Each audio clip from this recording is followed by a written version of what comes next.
Hello and welcome to another episode of the Digital Access Show. So buongiorno, buonasera, ciao, arrivederci, whatever you want to say in whatever language. Here we are again. Today's guest is someone I've been a fan of for quite a while, actually. I've been following Meryl on LinkedIn.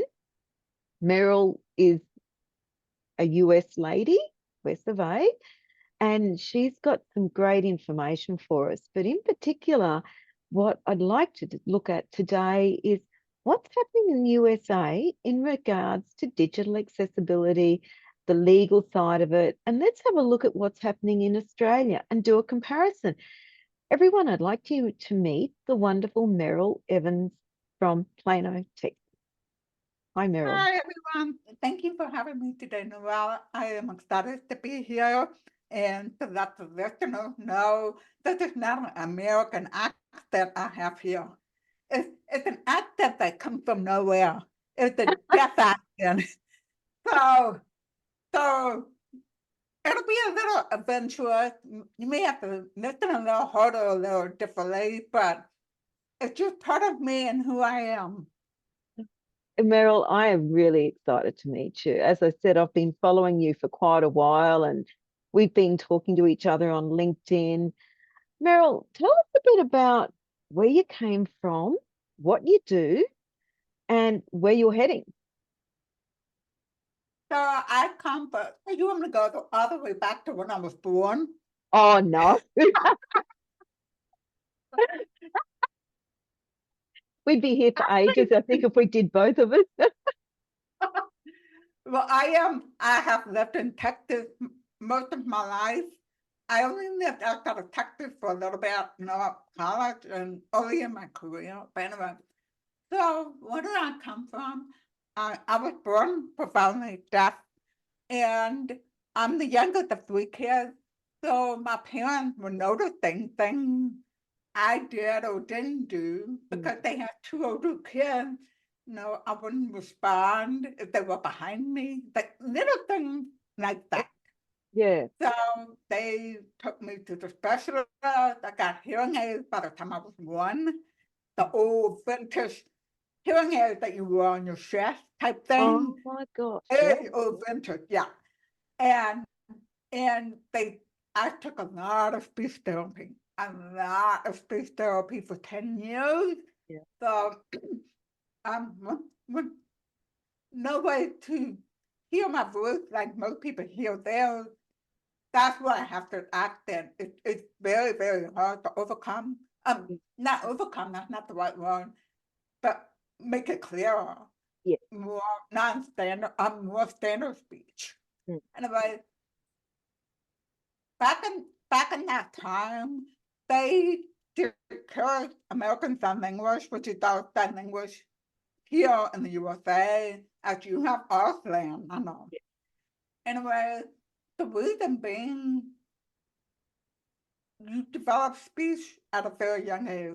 If you wait too long and you miss that time frame, that very critical time, it's going to be harder to speak. And I learned how to lip read. That's how I listen. Yeah.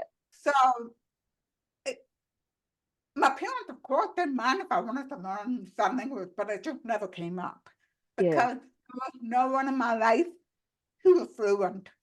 Oh, of And course. sign Of course. language, yeah, sign language is like learning another language, any other Yeah. language. It's hard. It's hard. It requires dedication and practice. I mean, if I had a niece or a child that used sign language, you bet I would have learned it. Yes. But there was no one in my life, my everyday life. Well, that So makes that's a lot of sense, doesn't it? Because it's all about communication, isn't it?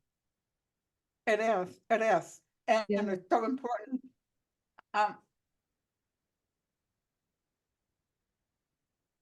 so for the last 5 years or so, I have ramped up my advocacy for disability inclusion and accessibility.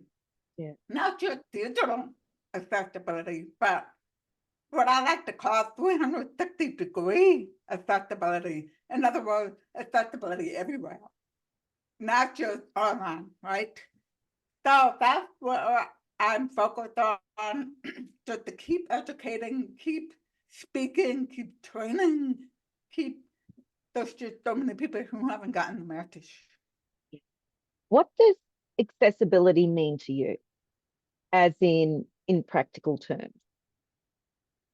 Accessibility means giving everybody it levels the playing field for everyone and get everyone on the same level. And know playing field is a idiom. No, so I can't hear right. Yeah. So if we're in a video meeting and no caption, no anything, I'm being left behind. That's not leveling the field for me. The caption, adding caption, gives me what I mean. And it means giving people what they need to be able to do whatever they need to, like everyone else. That's all it is. It's just, I don't know, You know, about what it is. yeah, Yeah. and well, I actually agree with you, because one of the things that I often hear is, oh, but it's expensive to do. Or my second argument that I hear is, it's really hard to do. But how hard is it to turn on captions on Zoom? Nothing, not, well, it depends. The funny thing is with June, even Yeah. though it's 2024, June added caption in 2020 after the pandemic. And I still run into accounts that don't have the caption turned on because they need to turn it on their account first. Once they Yeah. do it, then they have captions available for other meetings. So it's that one step that makes it more complicated than it needs to be. But that's what happens when accessibility is an afterthought. When accessibility comes later, when it's not baked in from the beginning. If it had been baked in when June 1st came to be, it would have been a much easier process. And Anyway, that's it. I accessibility is agree. not yeah. Yeah. Accessibility is not expensive at all. Most cost under $500, and there's Yeah. a lot of options that are free. So it's not hard and it's not expensive, as Yeah. people think. And that's $500 US. Obviously, over here, double it. But you know what? I agree with you. It's, if you do it from the start, it's not expensive. It's when you've got to go back and add it in, that's when the cost comes in, doesn't it? It's not, that's, and we can't do anything about it because you're rebuilding what you've already got. Exactly. And what happens there, as you add these things, you cause other problems. Yeah. That's just how development works. It's not like, ooh, I can add this little thing and it'll be fine. But Yeah. no, add this little thing that breaks something else. So development is very complicated. It I is. see people complaining on social media all the time. How come they haven't done this? It's so simple. How come they haven't done this to make it acceptable? But it's not simple. It No. that's the thing about development. It's complicated and has so many overlaps that can cause a domino effect and cause more problems. Yeah. And you're right. And I'm a coder by trade. So I wrote code for 35 odd years. Oh, And, when you do it from scratch and it's just part of your standard practice, it's not hard stuff, is it? Like one of the easy ones, I used to do desktop and I do database stuff. So database is slightly different because we're in the guts of it. But when you're doing a desktop app or you're doing a web app, it can be as simple as ensuring there's always a shortcut key to access the function. And that's very simple code-wise to do. But if you've got to go and add it in later or take things out, because like one of my hates is music that blares at me when I go onto a website and I'm using the screen reader and something else has opened up and running at the same time. I've got to find it for a start. I've got to turn it off. And it's also very disorienting to find that. And then, if you've got to strip that out because it's something that's very disorienting, maybe you've got to redesign your website. That's when the cost comes in. Or the other one I really hate, because I've still got a tiny bit of sight, is the flashing. Anything that flashes at me or really bright, because I'm very light sensitive. And I Same. get straight off the website because I can't deal with it. I can't turn it off. But if it's in the design that the web designer has done, it's got to be stripped out or stopped or changed to something else. And that's where the cost comes in. And but it's not just with that, is it? It's like audio description for TV is another one. They put it in as an afterthought, and that's when it gets costly. Absolutely right. Yeah. So that's why it's so important to build it from the beginning. Yeah, And I used to work in project management. Basically, I was the go-between yep, marketing team and the development team. yep, So I yeah, was speaking English for each, help them. yep, So yeah, so it was always complicated because we had a fancy system that was been around for many, many yep, years. yep. So adding new features and changing things was never simple. It was always a lot of work. So, and they weren't effectively related. That's just how development works. It's It too is. complicated. What's the legal background for digital accessibility or any accessibility in the US? What's the legal background in the Yeah, US? yeah, yeah. Okay, so we have the American with Disability Act, Okay. but it's not just focused on digital accessibility, it's focused on all accessibility. It's very general. Yep, It doesn't say, oh, your website should be accessible. No, it's general. It yep, says whatever the public has access to, whatever the public has access to, it's, people with disabilities should have equal for access and enjoyment of the same services. yep, And when you have accessibility barriers, you're preventing that from happening. So it's all about how the court translated, how the lawyers present their cases. yep, But yeah, lawsuits are bad here.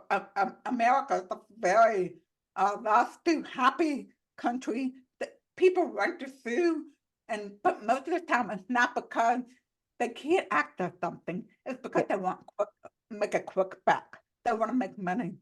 So Oh, because they're not doing it out of the goodness of their heart, they're doing it to make yeah. money, So unfortunately. over here, we keep hearing about Section 508. What's that?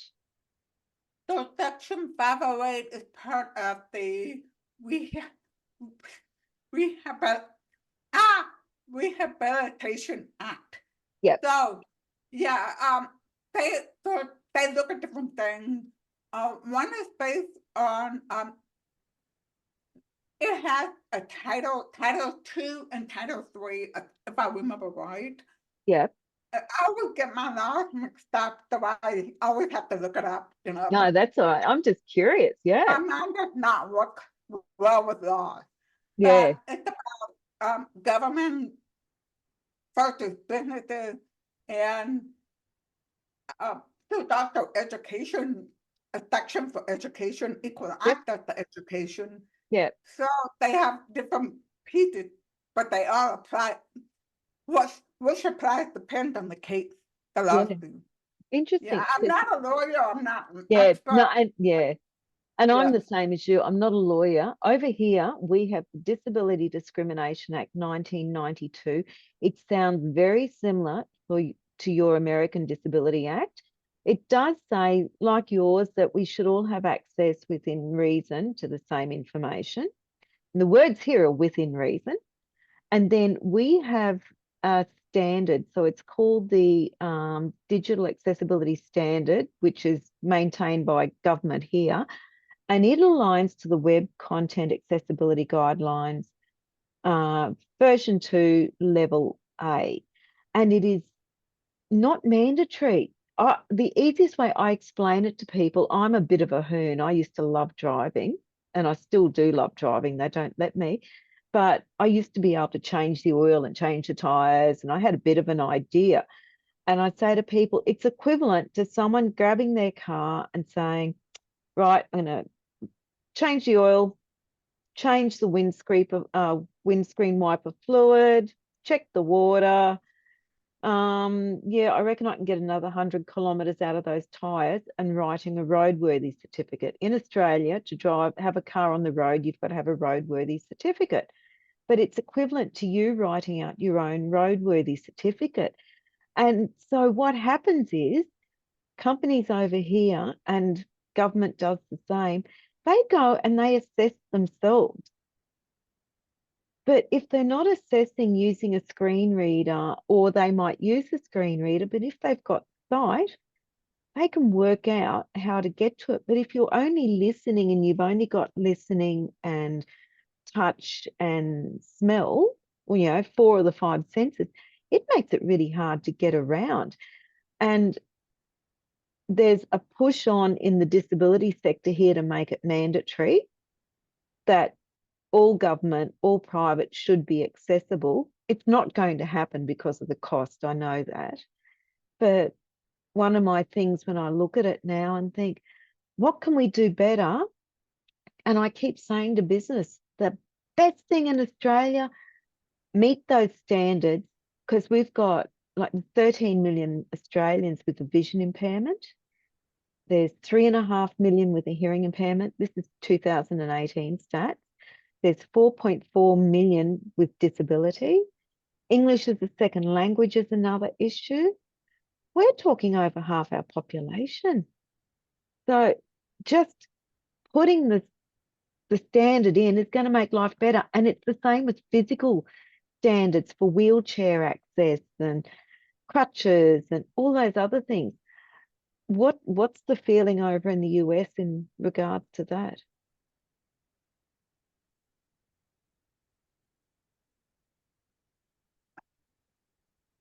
Can you ask your question again, please? What's the feeling in regards to the US in relation to bringing in standards for digital accessibility, physical accessibility, so it's mandatory? Do you think it will happen? Oh, no, at least not anytime soon. I mean, Yeah, that's just reality. A lot of times, the state or the local government might be responsible. For example, I'm excited about New York, the state of New York. yeah, They, we of the senators have proposed a bill that requires complying with WCAG oh my version God. 2.2 AA. Oh, So fantastic. it's not passed yet, but Yeah, it's out there. And Colorado, I believe, has passed something similar. I I've been learning this from Thomas Logan and Ken Nakata. They've been producing A11Y inside. A11Y is short for accessibility. It's a numeral. Anyway, so they've been talking about all these different lawsuits, California, New York, Maine. Um, oh, the interesting thing about Maine, there's a business in Maine, yeah. but there was a customer in New York. They put up a lawsuit against the main business, and the main business was getting all these lawyer Oh, notices. And they're like, New York, this is a spam. This must be spam. But yeah. no, because the customers in New York, they had to file in New York. Anyway, I'm getting off track here. Oh my gosh. And that's legal. It's Do legal. that. It's Oh legal. my That's God. what I told you. USA is lawsuit happy. We love, not me personally, we Yeah, love our lawsuits. But on Section 508 and ADA, yeah, they just have different scopes. So ADA just simply protects Americans from discrimination based on accessibility, yeah, disability, not accessibility. yeah, Well, Section 508, they federal entities have to use and create, um, make it accessible to people, make information and communication technology accessible to people with disabilities.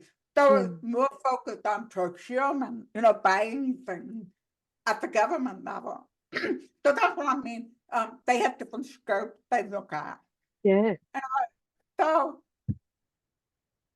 it's a It's mess. crazy, isn't it? Here It in is. It Australia, is. you can be sued for not being for being discriminatory in Australia, but you can never be sued for not being digitally accessible. And look, I'm not into suing anyone. I think it's not worth it. It gets around, it doesn't help the situation. But here in Australia, the other thing that happens is we've got the Human Rights Commission, and we can go to the Human Rights Commission and say, oh, Joe Blow's company, I can't, that's discriminatory. And they do a lot of mediation and nothing happens. Okay, Not a pretty lot happens. typical. Yeah. So, Thomas and Kim that I was just talking about, Yeah, they stacked them lawsuits from 2021, 2022. yeah, It was a bunch of drug companies and grocery stores. yeah, The websites did not make the COVID vaccine appointment, to make appointments to get your yeah, vaccine yeah, acceptable to screen reader. yeah, Well, they did that. I said, look at all those companies' websites today. I mean, 2024, so 2 years later, yeah, only one of them was acceptable. So, despite this lawsuit, it changed nothing. A lot of yeah, times, lawsuits don't change anything. However, oh, that company in Maine I told you about, yeah, so they added an accessibility overlay. That oh, is, a lot of people don't know what that is. That is a tool yeah, where you add a little code and it's supposed to make your website accessible, but that's not true. We know that. yes, Interesting enough, Ken and Thomas looked at the original lawsuit. They pinpointed one of the specific problems identified in the lawsuit. yeah, Well, they tested it out on the overlay to see if it solved the problem. It yeah, didn't. It's yeah. still not acceptable. So overlays don't fix anything. So that's a No, whole nother thing. We'll be it here is. for hours. Oh, We could talk that'll be longer another about podcast. that. That'll be another one because I have the same problem. I find those overlays sometimes interfere with what I'm trying to do with my screen reader. So I just leave the website. It's not worth it. Look, Yeah. Meryl, we could be here seriously for hours because I think we've got a lot in common. And I think But we're just about out of time. but basically, in summing up, neither the US or Australia are really serious about digital accessibility. They are serious about discrimination. And unfortunately, that doesn't help because we're talking communication. What do you think? Have I summed it up properly? Yeah, you did very nicely. Meryl, thanks. Thank you so much for coming on. Thank you so much for your time. Have a lovely night. Have a lovely Thank you for weekend. having me. With a joy. I enjoyed our conversation. Got a little off track. Now I do some cutting. Well, do you know what? I think we could probably get very off track very, very easily because I'm pretty renowned for it as well. Thanks. And we'll have to do this again, Meryl, because I love chatting. Thank you. I enjoyed it too. Well, Have have a a great day. Yeah, it's your Thursday. It's yes, the end of my Wednesday. yep. So I'm done for today. I'm gonna go to trivia night, enjoy myself, and then do it all over again tomorrow. Great. See you next Uh, time, Meryl. bye-bye. Oh, Meryl, how can people Yes. contact you if anyone wants to contact you? Oh, they can go to my website, meryl.net, MERYL.net, Yep. and they can find me there and on LinkedIn. You could just enter my name on LinkedIn. You'll find me easily. Awesome. Thanks, Meryl. Have a Thank wonderful you. night. Win at trivia. Thank you. See Oh, ya. yeah, I'm competitive. Well, this is Bye-bye. another digital access show. And yeah, Meryl Evans, what a wonderful lady. Great insights. And we'll see you next time.